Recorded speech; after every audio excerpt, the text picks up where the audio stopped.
When you're ready. Stem cell therapies.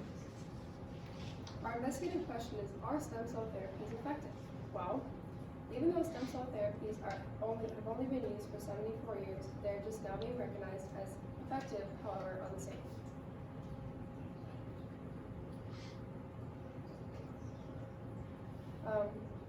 Stem cell therapies are effective as it offers development in the medical field, and they can be very untrustworthy and dangerous in an ethical way. I'm Alyssa, and I'll be doing the ethical lens. My name is Charlie. I'll be doing the political historical lens. My name is Ben. I'll be doing the economic lens. My name is Emma, and I will be doing the futuristic lens. Stem cell therapies have been proven to have negative side effects in the past. 3 women were blind because of unsuccessful stem cell therapies. As Rob Stein from NPR News states, the report about the women in their 70s and 80s who were blind because in Florida is renewing calls for the FDA on hundreds of clinics that are selling unapproved stem cell treatments for a wide variety of medical conditions, including arthritis, autism, and stroke. Other negative side effects have occurred in the past. CMV is common after stem cell transplants. Once you get it, you have it for life. As shown on the board, CMV may cause vision loss, mental disability, behavioral issues, etc. The ALS Association is for stem cell treatments. In fact, they use them to treat the patients. ALS is short for amyotrophic lateral sclerosis, a disease that breaks your nerve cells down and reduces muscle functionality. And the Catholic Church is against stem cell treatment. They believe that it goes against God and His original image for us.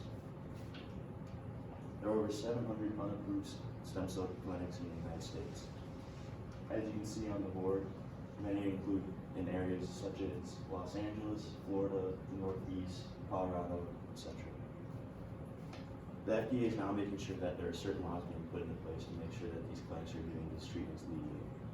And all tissue-based therapies are regulated by the Office of Cellular, Tissue, and Gene Therapies within the FDA Center for Biologics Evaluation. I will now be passing the remote down to Alyssa, who will explain that to the others.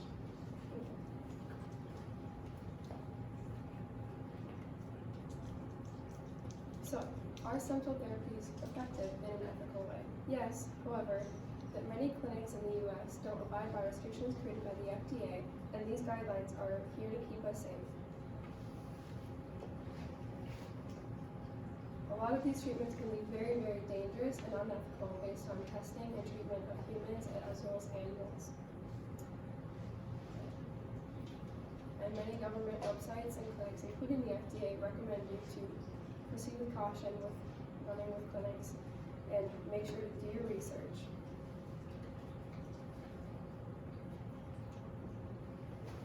What is the FDA? The FDA stands for the Food and Drug Association, and they create regulations and guidelines to keep us safe as consumers. The process of getting something FDA approved can take 5 to 10 years, and many clinics don't want to do that because that is a very, very long process, and it makes sure that all of their treatments are safe and effective. So how can you tell if something is FDA approved? Make sure to do your research because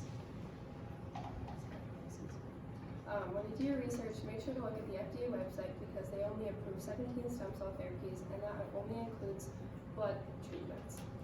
So when you look on the websites, make sure to look at the therapies that they offer, and if there's a variety of them that don't include blood cell therapies, that is not FDA approved. I'll be passing this on to Ben because he's doing that. Economically, stem cells have had a big issue where they have a high cost per shot that are most of the time ineffective. And you can see this by how they orientate their business, where it's for profit in a state where it is hard to prove that they're truly there. And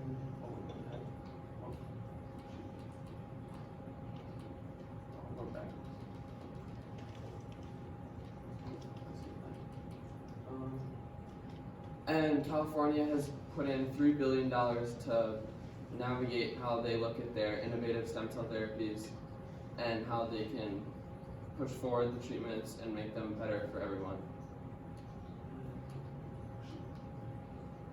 And as I said, it's a high cost per shot that can put people in debt and affect a lot of life and how they go about their business. And then the high success rate is not a probable solution, how they can orientate, how they put in their money into their business, and how they can push for change in this field of research. Now I'll push with Emma for the future economics. I'll be looking at the futuristic lens. The Mayo Clinic said that stem cells may have the ability to be grown to become new tissues for use in transplant and regenerative medicines. Researchers continue to advance the knowledge of stem cells and their applications in transplant and regenerative medicines. If stem cells are not used to their full potential, society risks making progress in the medical treatments. Examples of this include solving treatments for inflammatory disorders, COVID, and more, and that relates to us currently. Places like the Mayo Clinic and the International Society of Cell and Gene Therapy are advocating for the development of stem cell therapy in our communities. Also, many universities and local schools are working hard to continue to develop and research more on stem cell therapies. However, looking at it long term, to what extent are they effective in our future? There are problems we need to address. Firstly, available technology. Right now, even if we get the correct funding, technology is not advanced enough to continue with stem cell therapy in the future. We need to continue developing more technology to find the cures to more diseases. Next, funding. As we brought up in the economical lens, there isn't enough funding right now for the development of stem cell therapy in our community. We need to assist in more funding to create more stem cell therapy research. And finally, safety and ethical concerns. As my partner Alyssa brought up, ethical concerns are making it more and more difficult to continue selling and producing stem cell research. So our solution is to address the issues. If, as a community, we work together to create more funding, develop technology, and to address the ethical concerns, then the future can be stem cells. Thank you.